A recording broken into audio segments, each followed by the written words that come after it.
النتيجه يعني هارد لك، ولو في حاجه اسوأ من هارد لك هتبقى موجوده، لان احنا يعني انا شايف ان يعني طبعا بقول الحمد لله طبعا على المباراه، وبقول للنادي الاهلي مبروك ان انت قدرت تتعادل.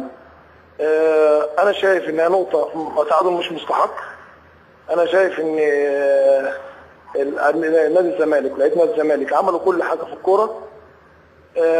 لو انا بس كنا عايزين نعمل حاجه، بس عايزين نعمل احصائيه لنسبه امتلاك الكوره، النسبه الكبيره لمين؟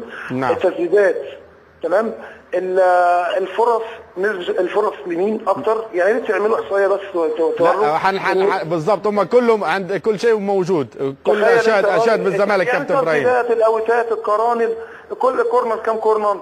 فبقول لك احنا النهارده كنا بنلاعب النادي الاهلي، وبنلاعب سوء التوفيق الغير عادي، وبنلاعب الحظ